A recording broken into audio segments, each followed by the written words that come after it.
Hi there, welcome over back to the YouTube channel. We're here with yet another Spider-Man deck today, and green, as you probably all know by now, is one of my favourite colours in Magic for Commander. I love green. If I can play a green deck, I will be a happy person forever. And usually, I'll be honest, we have, Timor is probably my favourite at the moment, mainly because of Miriam the Dragon, and a few other cards. Azeka comes back into play. All the Dragonstorm cards really do get there for me.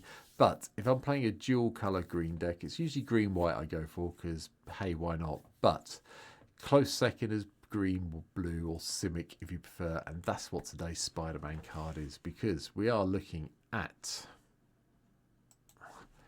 Jackal, Genius, Geneticist, or Druneth, the Reviver of the Hive, depending on where you want to play and where you're playing the set.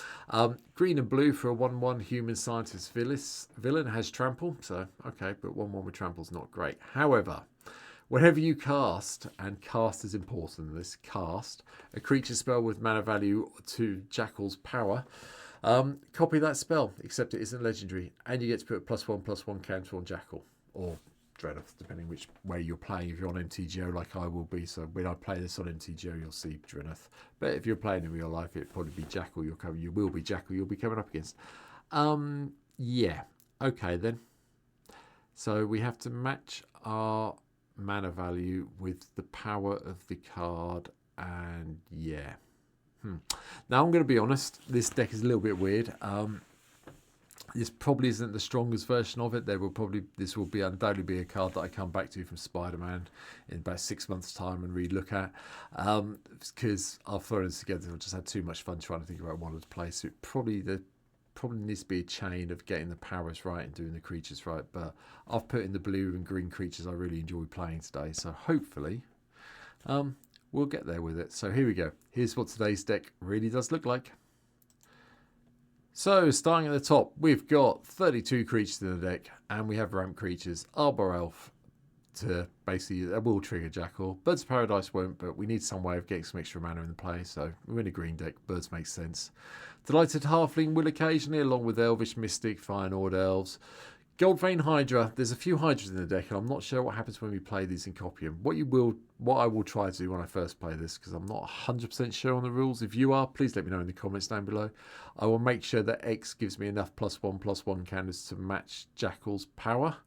But yeah, we will see. The Jackal, cast it with enough mana to match the mana value of Jackal.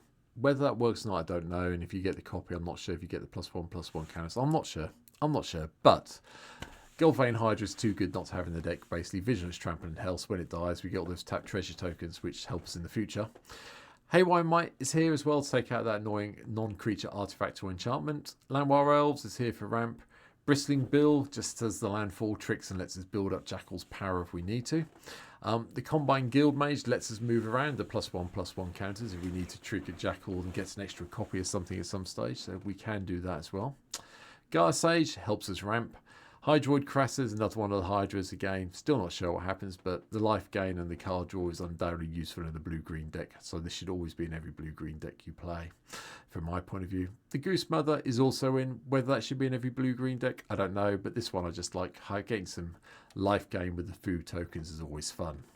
Voracious Hydra is another one of those cards. Again, I'm not sure what happens if we get to do the copying side of things, but double the number of +1/+1 counters is fine by me, so it just gives a nice big beat stick. Yes, it can be easily destroyed, but it still gives us a beat stick. Enduring Vitality lets us tap our creatures to get mana, which is fine. Evolution Sage just starts hitting the +1/+1 counter proliferation that we'll be doing.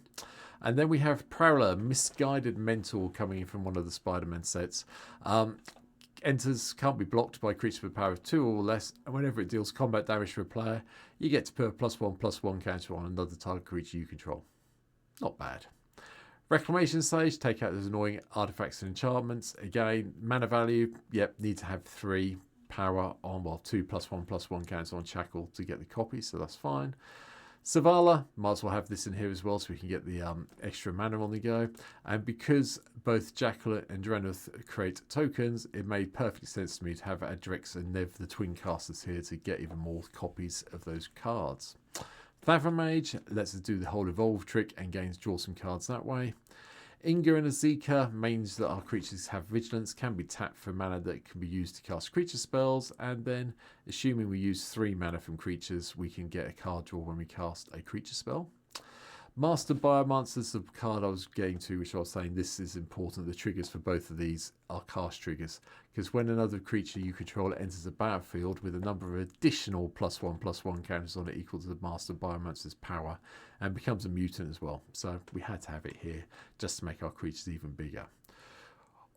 Euro, but I can never say this card name from Edge of Eternities. You can, I don't know, Aura Board. Let's go with that. Yeah. Let's chuck around a whole load of +1/+1 counters on this from this guy, shall we? That's fine. The Metamorph will quite happily copy this, or any other ramp spells that we might have on the go, or artifact ramps, I should say. But then we have got Shakazima of 1,000 Faces to copy Jackal if we need to get even more triggers on the go, which makes life really complicated because, Legend Rule doesn't apply. The Spark Double does that for us as well. That's fine, and it gets a little bit bigger when we copy something. The Twisted Spider Clone comes into play, again from one of the Spider-Man sets. I can't remember which one this is from because there's 3 different sets, I think. It's very confusing for an old man like me. When it comes into play, you get to put a +1/+1 counter on each creature you already control with a +1/+1 counter on it. From there, Murkfiend Liege is also in to untap all our blue and green creatures and every other player's untap step and pump them all up a little bit by +1/+1. Octomancer's here. We can give an octopus if we need to, but we just get lots of token copies hopefully off this as well, which is even better. And then Tatova, the Benthic Druid, gives us a way to get some life and draw some cards when we do the landfall trigger. And then so we can win with our creatures, I mean there is 32 of them so it should help, a little bit of style for Crayohuth Behemoth. Yeah, especially if we can get 2 of these out. If we've managed to get Jackal's power up to 8 when we cast this, this is just going to be game over big time. Doppelgang is here. Obviously, you've seen ways of making sure the Legend Rule doesn't imply, so this is really great, especially if we can get it off a reasonable triple X value. And then we've got the ramp with Farseek, Nature's Law, Rampant Growth, 3 Visits, Cultivate, Sky Shroud Claim. Pick and choose whichever ones you want. These are the ones I always default to when I'm playing a green deck that needs some ramp. So yeah, there are different options, but feel free to change them if you want to. Cyclonic Rift is in to give us a bit of board control. Then we've got Growth Spire for small card draw and land draw. Heroic Intervention to keep everything alive if it starts looking like we're going to get wrathed away. And then Strength of Will can make one of our creatures indestructible, and when it's dealt damage you may put that many +1/+1 counters on it. This is going to be fun. Cast this as someone casts Chain Reaction, Blasphemous Act, so on and so forth. So that will help us out no end. From there, because I left it in and we were talking about a Marvel set, I left the Ozolith as the Adamantium Bonding Tank. As you can see, the kind of silhouette of Wolverine in the background. I think this was the secret layer version of the Ozolith, but you know what happens when our creatures die, all the counters go on here, and then in combat we can put all the counters on something else. Fine by me. Sol Ring, ramp, Arcane Signet ramp, Emerald Medallion ramp. Ozolith the Shattered Spire, just it makes us have extra +1/+1 counters, and we can use this to chuck it around at sorcery speed. The Power Conduit lets us remove counters, so if we want to make sure we get a copy of a creature we're playing because of Jackal, we can take one off, put it on something else, play the creature, get all the copies again. So yep, had to have that here. Sapphire Medallion classes as ramp to me. The Mirror Box just means all our non-legendary creatures basically ignore the legendary creature rule. And then Helm of the Host, because yeah, it's the Helm of the Host. Why would I not want that in a deck where I'm making copies of things, especially this guy up here or this person down here, depending where you're playing. Yeah, had to be here. The Great Henge gives us the life, the mana, the cards, and the +1/+1 counters. And then we are looking at +1/+1 counters. So Hardened Scales is here, Innkeeper's Talents here, Simic Ascendancy's here, which is nice. If we've got 20 or more counters on it, we do win the game. Bear that in mind. Sphere Grid from the Final Fantasy Commander set is also in. Whenever a creature you control deals combat damage to player, you get put +1/+1 counter on it. And then creatures you control with +1/+1 counters have Reach and Trample, which really does upset people because people forget about the second ability. Branching Evolution, Moss will double up those +1/+1 counters. Garruk's Uprising for some card draw and trample on everything.